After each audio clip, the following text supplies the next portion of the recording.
All right, intro? Intro. What are we talking about today? Hello, Anetta. How are you doing? Hi. Welcome to the Art League podcast. Hello. Today we're going to talk about how Santa Cruz Art Leagues brings our community together. We are going to talk about open calls, ways you can get involved, some of the free opportunities for you to come over and talk about yourself, talk about your art, meet cool people, maybe join a couple of classes and get better at your own art practice. Come be friends with artists. Come make friends. Do art. Yes. See cool things. So, That's what we're here for. All right, let's go Let's get right into it.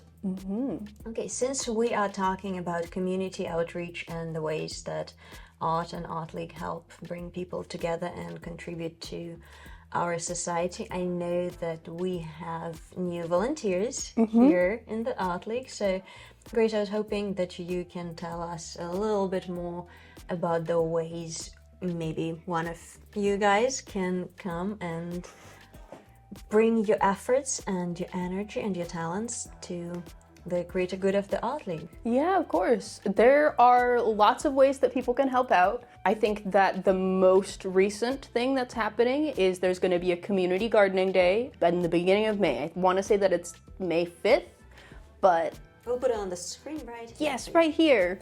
We'll see how correct I am. So community gardening days are awesome. If you are somebody who likes to be outside or likes nature or just, wants to hang out with other artists who do things. Artists who appreciate outdoors, Yeah. gardening, nature. Totally. It's been a really interesting thing to see. When I first started working here, we didn't have a ton of volunteer activity and our garden wasn't looking so good, but we had a few people in the neighborhood who would come and just pick up stuff, trash and weed and all that stuff. And then a local landscaping company started to they'd come in like every couple of weeks for a really good price, which was awesome. It helped out a lot. And then Cliff and Dixie, who are part of the improv troupe that does stuff in our theater, started to organize these community gardening days, and they became really kind of a chance for people to show some love and attention to the building. I think that having a physical space is probably one of our biggest assets because it's expensive to exist in Santa Cruz. Yes. And so having a place that looks nice where you can just come and be without having to pay for anything is, I think, vital. So our gardening volunteers have been super helpful in getting this place looking inviting. Definitely, and we're going to insert some shots of what it's looking like right now. Today is a little bit of a cloudy day in Santa Cruz, but we appreciate them since the heat is going to be coming. We know. Oh, yeah. We know it. It's going to be hot here in the office. The office, our building is brick, so it doesn't get too toasty, but it's very cold in the winter, so. I know the struggle. Yeah. We're close to the ocean. Oh, yeah. And you touched upon improv groups, and I think we should really dedicate a maybe future episode with invite Terry and talk more about the theater. Yeah, because that's such a vast subject. So please be on the lookout for that because there's so much to unpack. Yeah, totally. We are the Art League, and art encompasses visual but also performing arts. So we've got a theater, and we have people who do improv. We've got kids' theater shows, and honestly, I would love to have more, back and forth collaboration. So Absolutely. So if someone wants to contribute their efforts, let's say talking about the volunteers that we recently acquired here, what are the expected activities of the volunteers? Yeah. Do they show initiative and maybe offer some of their own ideas, or what are they expected to do? It depends. So we've got a few different things. If you're somebody who just wants to show up and be told what to do,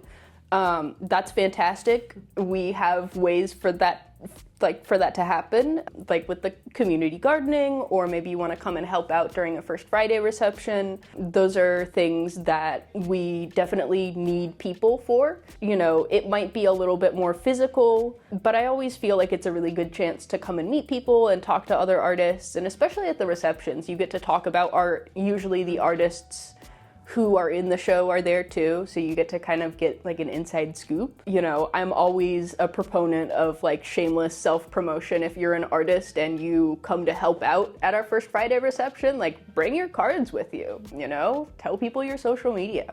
Absolutely. There's nothing wrong with that. And then if you are somebody who like has an idea that they want to work on, specifically, then I would say that you'd want to contact us at our email, admin@scal.org, as in Santa Cruz Art League.org. And, you know, whatever kind of proposal you might have, the worst we can say is no, like, just shoot your shot. Anetta here was a really good example. She came to our community meeting and said that she wanted to help us with social media content. It's been really fun. Yeah. Our staff, so we're a staff of 3 people. So usually when people come to us with ideas, our main concern is how much staff time that it's gonna take, and like it's mostly just that. It's mostly how much staff time is it gonna take. Because, you know, the 3 of us are trying to make sure that the organization keeps running. So if you come to us with a proposal for something that can kind of run independently with just us kind of checking in and following up with you, then like, those are the things that we love. We also have facilitators who've come to us that want to use our classroom for figure drawing or critique group. Like if you want to use the classroom for a specific thing and you want it to be free and you're willing to like volunteer your time to come and open the building and give me the things to post online so we can market it, like that's stuff that we're super happy to help with. And I just want to highlight what an incredible and rare opportunity it is for people, because usually if you want to do something like that, that costs a lot of money. Yeah. And you need to have certain connections and know certain right people. And again, money. So there's a lot of opportunities I feel like that can be explored within Santa Cruz Art League. And one of them we talked about, and I would be curious to get maybe some feedback from our audience. I proposed facilitating free creative art space at the community meeting. Would you be willing to talk about that? Yeah, totally. That's something that I would be super down to have. I think that there was a survey that happened before I started working here, but I've heard it referenced to. People were asked like what the reason was that they joined the Santa Cruz Art League, and the majority of people said that they joined because they wanted to meet and make connections with other artists. And so any way that I can make that happen in a way that is affordable and doesn't cost the Art League a ton of money to make happen also, I jump at the chance. So any kind of parallel art making where it's like, come bring your sketchbook and hang out and do art. Like we have space here. I'd rather have people in the building doing things than have it empty. That sounds like a really fun idea. Personally, I love doing art with other people, so absolutely, I'd be there. Awesome, because the way the idea was conceived is at my own house, which is my art studio. I would call it an art sesh, art sessions, where I would invite a couple friends, those who dabbled into art, but mostly would be like, oh, but I'm not an artist. We know the type. I'm not good. We know the type. And the most often response I get is, I can't draw. I can't paint. But art is so vast and there's so much to explore and so much to the artistic self-expression that I feel like sometimes we all need just a little bit of a push and maybe a permission and space, figuratively speaking and physically speaking, where you can have the materials, aka art supplies, to just explore and let yourself create and see where it goes. And I would be kind of like a vessel. You're like, okay, what do you want to make? And how do you want it to look? And I would help them out with different mediums and that's so fun. Like, oh, but I want it to be kind of like transparent, but not transparent. And I would bounce off ideas off of them because I have because I use all kinds of. If you have experience with the materials, I would be like, well, if you use, let's say, watercolor in this manner and then add a little bit of a marker, that's approximately the result you would get, and maybe try it out.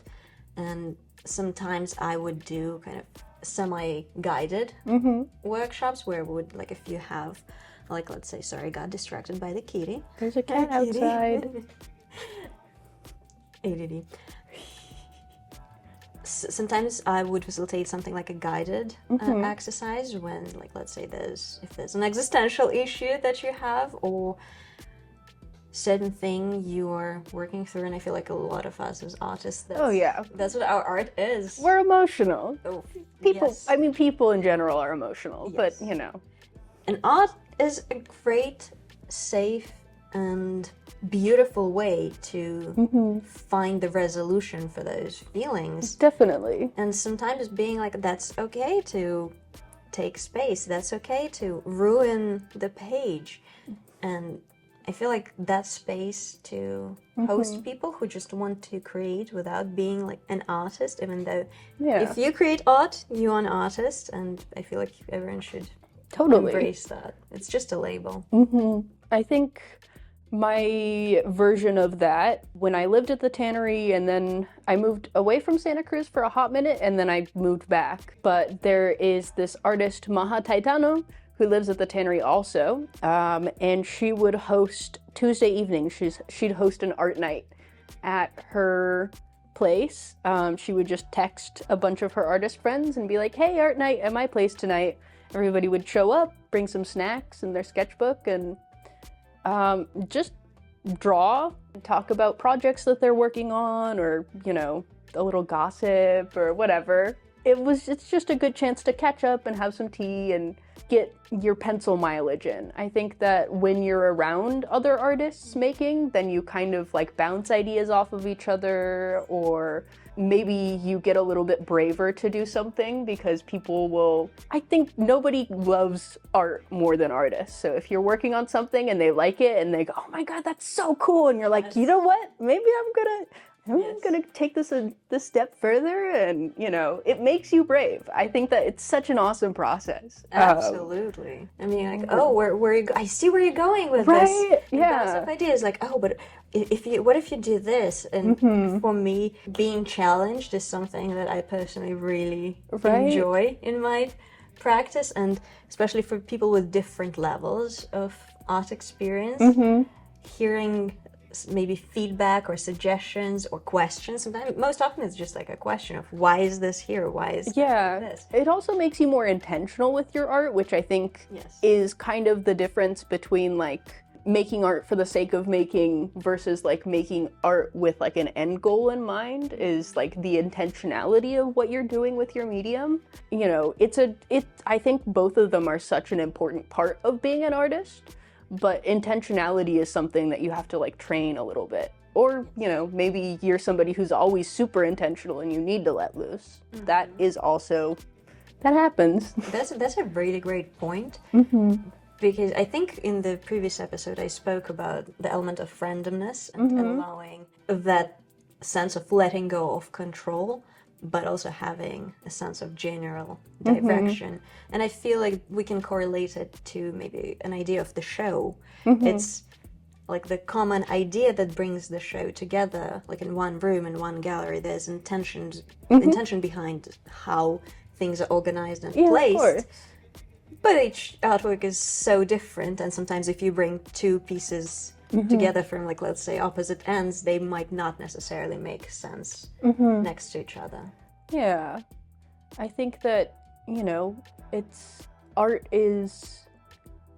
intentional, even when it's unintentional. I think that that's what makes it human. I don't know. Like, I think that there's a difference between like a little scuff on the floor by accident versus like you make a mark, or even if there is a scuff on the floor by accident, if somebody sees that and ascribes intent to it and makes it art, you know? Yes, absolutely. That's a lot of the times it's the meaning that we put into things, and a lot of the times that's what art is. Yeah.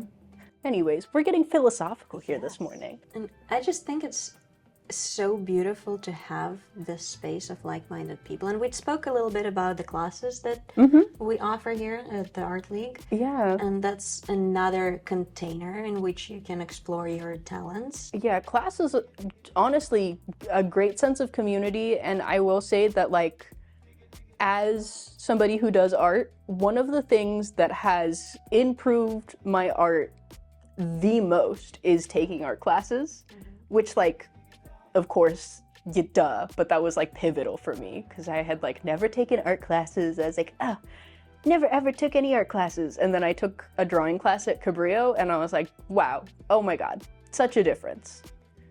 Now I feel like a real artist. So I would highly encourage anybody who is thinking about art classes, take them, just do it. I second that strongly. I've attended art school. I finished art school as a teenager. And I remember one example in pencil drawings. I had a very strict teacher, and I was a teenager. So you can guess where this is going. Might have something rebellious to do with that. I would love to smudge the pencil drawings with my finger because I really like the effect of it. And my teacher was very sad, no, you cannot do that. And then he said one thing, you can only break rules once you've learned to follow them. And that pissed me off to no end when I've heard that. Yeah, because you're always like, art has no rules. But I know what I'm doing. Yeah. But once I've went through all of that experience and, you know, I graduated, I really understood what he was talking about. And that makes, bringing it back to topic of intentionality. Yeah. Because now when I do break a rule, and, you know, like you said, there's no rules, it is intentional. If I do smudge something with my with my finger, it is because it adds meaning, it adds dimension, it adds depth to what I'm creating. Right. And also, I think that art classes, they're so great because you have all of human history of people building on these skills, on like how to do whatever with the medium. You have the entirety of human history of people studying and finding out and all this stuff now at your fingertips. And like, why not take advantage of that? Even if you maybe don't want to draw in, like, we'll say realism, for example, because I feel like for a lot of you know, non-artists or people who are a little new to it, like realism is like the thing that you're trying to get to, which, like, it's an incredible skill and it's definitely like something to work towards, but it's not the end-all be-all of art. Yes. But being able to do realism allows you to do a lot of other things. Like your abstraction, I think, becomes a lot more realistic. I don't know, like when you see an abstract artist who is a really great, like, realist, is that what who is a really great realist, you can find some meaning in their abstractions, if that makes any sense. I don't know. I can see where, yes, I can see your point, absolutely. I'm curious if you have any art history classes. Ooh. Because that's one thing, even as a teenager, I absolutely loved art history. Yeah. And maybe not to the degree where it's like offered at art school, where it's you're painstakingly going through each and every moment of art history, but I feel like art history is such a deep and interesting subject. Yeah. Is that something that is currently offered? We have a few, so we have some art history classes. One of my personal recommendations, if you are interested in art history or if you are interested in how people used to paint during different movements, Toa Dallo is great. He does a lot of, I think he recently had a class that was like California Impressionism.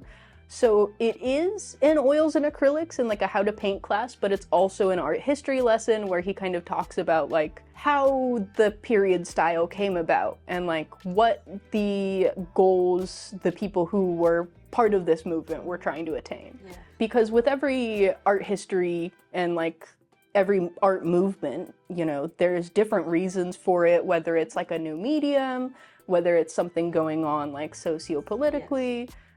There's all these different factors that contribute to what people strive for in their art, which is really fascinating. But a really fun teacher who kind of wraps that all into one is Toa. And he does a workshop every weekend on Sunday, and then also he teaches 2 classes on Wednesdays usually as well. So, and we are going to put all the links on the screen for you so you can go and check it out, and hopefully we're going to see you in class. Yeah, go to scal.org and then you can go to our classes tab. Subscribe to our newsletter. We're posting new classes there all the time. If you subscribe to any of our email updates, then you'll also get a class catalog monthly of all the things that are up and coming. And if you're a member with the Art League, then you get a discount on your classes, which is pretty good. And I do recommend subscribing to the newsletter because that's like an easy and convenient way to see what is happening, maybe align it with your calendar, see your availability, and come check it out. Yeah. Our newsletter is definitely the best way to hear from us. We put all of our open calls go there, all of our calls for volunteers, any kind of new exhibits that are going up. We also try to have some fun little stories every once in a while. Also, people can submit writing as well. We've had a few we've had a few like member submissions. Like we had this person who sold a piece during Open Studios, and they reached out to me to ask for the buyer's contact information because they had a story behind the piece that sold. And I was like, can we post that on our newsletter? Can I share that with everybody? And it was such a sweet story. I'll see if I can find it, but yeah. So if you're a writer, like let us know. We would love to publish writing and stuff. We have a blog section on our website that is sadly very empty right now. So again, only 3 staff members, non-profit, so yeah. I'm a visual artist. I would not be a visual artist if I words gooded, probably. I'm big on words. I write, and I feel like writing heavily influences my art because a lot of my pieces have words incorporated. Oh, interesting. In it. When I like sell a piece or exhibit a piece, I always want to have a little story. Oh, that's so interesting. Because for me, it's like a drive and a necessity. And I don't know if it's, now that I'm saying that out loud, I don't know if it's something to do with the control, but where it comes from originally, it's because I want to give more context to the visual. Oh, interesting. Because I love reading, and anything word related is kind of like a magnet to me. I feel like I have such an opposite thing with my art. I really don't enjoy telling people about it necessarily because I feel like it takes away from the meaning that they can ascribe to it. Like the way that people talk about like radio versus television, where they're like, when you don't show something, you give all this room for the person's imagination. Yeah. And I feel like that's such a powerful thing that I am able to take advantage of by not saying anything about my art. But also, you can also run into people just describing their own meaning to it. And you're like, no, but it was, this whole thing for me. And so it really depends. That is a great point. It's kind of like a book and a movie situation. And what I love doing, especially when I'm starting a new series, let's say with art, I love asking people what they see. And I would ask what they see, and every single person told me a different vision. For someone it was like a tunnel. A friend of mine who's a music artist saw like music waves, and it was so brilliant and so fascinating. But then me bringing them this story, so verbally instead of in writing, to be like, well, that's what it was supposed to mean for me when I created that. And that kind of facilitated a discussion. So to me, text is more like a connection piece and something to provoke continuation of the connection, if it makes sense. But I feel like living it all out there, it's like a full stop, and it's just you decide what that is such a power move, and I love it. I love it. I think it's, I also have the luxury of not working in abstraction. I draw a lot of like figures and stuff, and so I think that's a little bit more legible too. If I have somebody doing this, then people are going to be like, that person is probably sad, So I mean, there's so much room for interpretation. This is true. On the person, but that's really cool. Yeah, my work is contemporary and abstract. Yeah. Maybe that's I why. And That's so cool though. Anytime I try to do like abstraction, it doesn't look good because I'm still learning. maybe during the improv art sesh, Yeah. hopefully here in Santa Cruz, if you guys Yeah. back us that'd be up and show fun. some interest, that would be really cool. Mm-hmm. And I feel like having the space and the opportunity to talk Mm-hmm. to other artists and connect with ideas is pretty much priceless, Oh yeah. because talking about art and just, it's not just art, you know, I think it's understanding of the world Yeah. and reality in general. Right. I think artists are just some of the most fun and interesting people to hang out with. Like the one thing that we all have in common is that we do art. But other than that, you know, there's tons of stuff going on. Some people have kids, some people don't, some people have, you know, crazy high strung careers, and other people, you know, just make enough to get by, and you connect on some of the strangest things. And also, I think it creates a really robust support network. Like anytime I'm hanging out with other artists and they go, oh, I really wanted to try out XYZ medium. And I'm like, oh, you know what? I have some in the back of my closet that I was thinking about using and never have.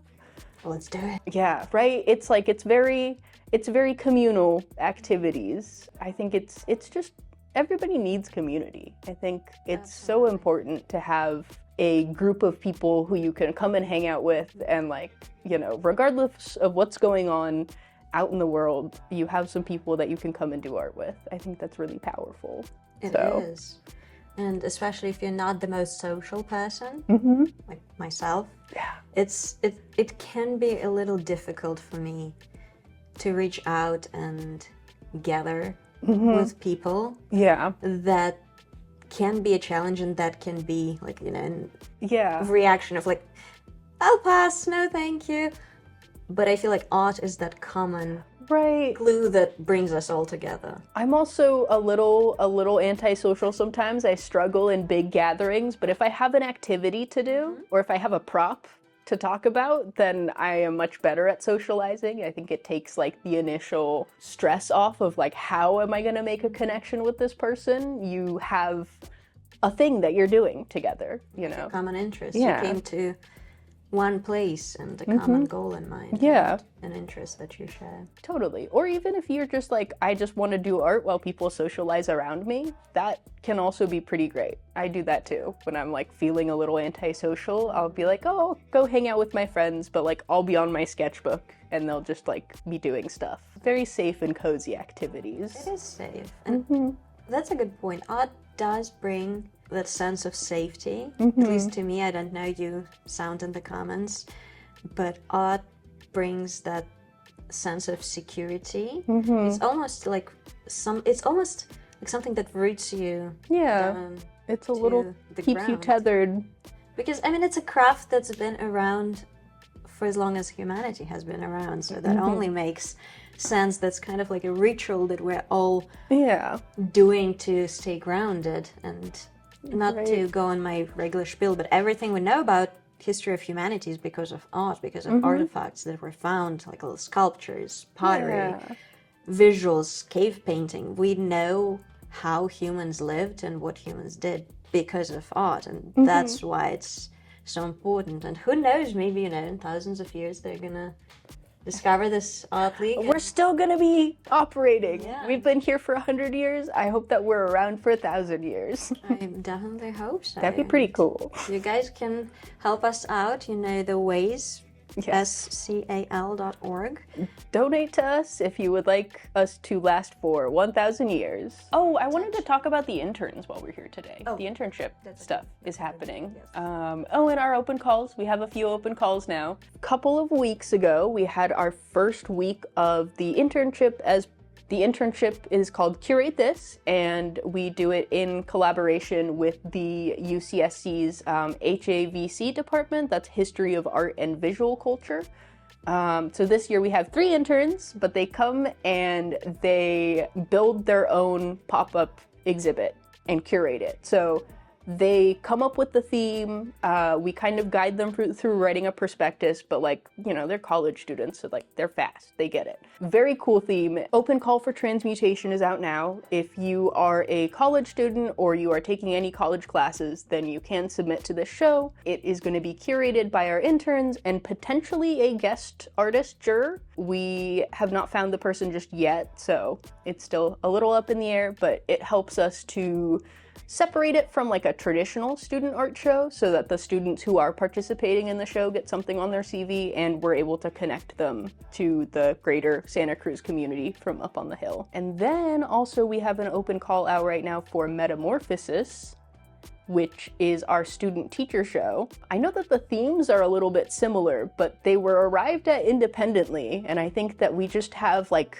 a summer of growth kind of thing going at the Art League. It's a collective consciousness. I think so. That's just the general people are feeling change, energy that is shifting, and I can definitely sense that shift that is slowly happening, and I'm very curious to see A, where it leads, but B, how it manifests itself in visual form here in the art. Yeah, it's gonna be so cool. I love working with the interns. This is our second year doing it.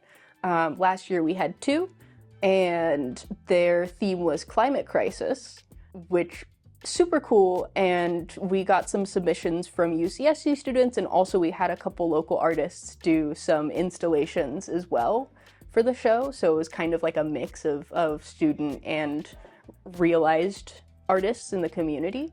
And then this year, you know, because it's our second year, we're hoping that we get more submissions, but I think it's going to be really cool. That is awesome. Yeah. And how long does the internship last? Is there a time frame? It is a 10-week internship. So they are building an entire pop-up exhibit and executing it in 10 weeks. That is such a cool experience to go through as a college student. It's like a boot camp almost. Yeah, it's intense, I think, but luckily, you know, they come in during the high school show, so they kind of get to see what an open call and like pick up and drop off and all that fun stuff is like. So they get that experience under their belt, so they're able to more effectively execute their own show. But usually our shows are planned out like 2-ish years in advance. So we're condensing that into 10 weeks. And these students, you know, they rise to the challenge. We really want to instill in them just arts admin skills. I think it's being able to have a creative vision and then like articulate that in writing and publicize it in a way that is compelling to get people to submit their artwork or to show up. It's all these things that you have to be intentional about. Being able to grow in your personal taste or your eye for design or art or concepts or whatever it is. Like, you can have such great insight, but not being able to articulate it or make choices that, you know, build to that. I think that's a skill that you can work on. And you have the supportive container of the staff members and the artists here at the Art League, so that is like the perfect environment for you to go through this experience. It's super cool, and also the college students get to have, the student artists who submit get to have a show in a gallery. Last year it was great at our reception. I saw a few business cards being handed around, and so it was really satisfying to see like all of the intention that we put towards making sure that we could connect UCSC students with the community of Santa Cruz. You know, working out in person was really sweet. So I'm excited for this year too. Yeah, it's like we just tied up this beautiful bow of community. Yeah, exactly. Being in a safe artistic container here. Yeah. It's such a cool opportunity. Next week on Tuesday evening, the first Tuesday of the month, is critique group. So if you are free around 6:30, join us in the classroom. It's free. Bring whatever art piece that you're working on that you want to talk about, If you're an artist like me and you suck at talking about your own art, this is really helpful. Or, you know, if you just want feedback from other people, I think critique groups are really helpful for artists just because, you know, it gets you to think about why you're doing what you're doing. I promise everybody is nice also. It is a critique group and like people will give suggestions and stuff, but it's all constructive. And also, you know, when people ask you, why did you make this choice? That doesn't have to be a bad thing. If you have a reason for it, just say, you know, I like it like that. And we'll go, yes! I might join. That sounds amazing. It's a good time. My experience with critique groups is art school that are brutal. Art school critiques are brutal. Absolutely eviscerating everything, and your sense about yourself as an artist is just emaciated. Yeah. Which is, again, a very helpful thing that I can say as someone who survived those. It's very helpful and productive, but it doesn't feel very helpful and productive at the time. Yes. Ours are a little bit nicer just because, you know, it's a free community event, so not everybody is like college, like academic artists. So, you know, I think it's a little less scary and, you know. More community based and just. Yeah, right. It's very talking freeform. about art and my art, and I think something you said that you're not good talking about your art.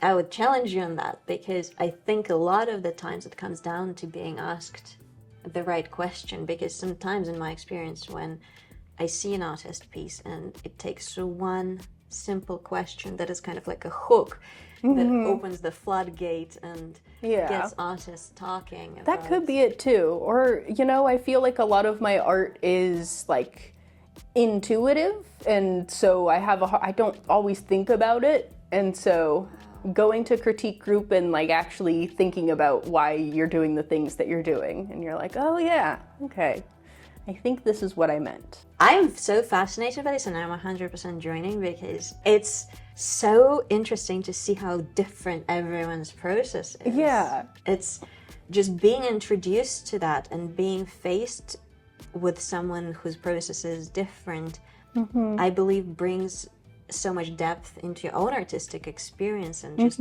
being like, oh, but what if I try that? What if I try something different? Or if someone reflects a new idea onto my piece, that something can be reflected differently. That is such a cool opportunity. It's a good time. So I hope to see you guys there next week on Tuesday, 6:30. Meet me at the classroom.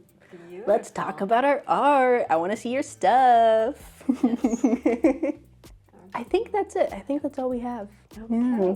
All right. So that was, I think, a beautiful episode talking about community, talking about contribution, talking about internships, and ways to bring our Santa Cruz community together here at the Art League. And again, please check the website, SCAL.org, for the classes and opportunities and open calls that Grace mentioned.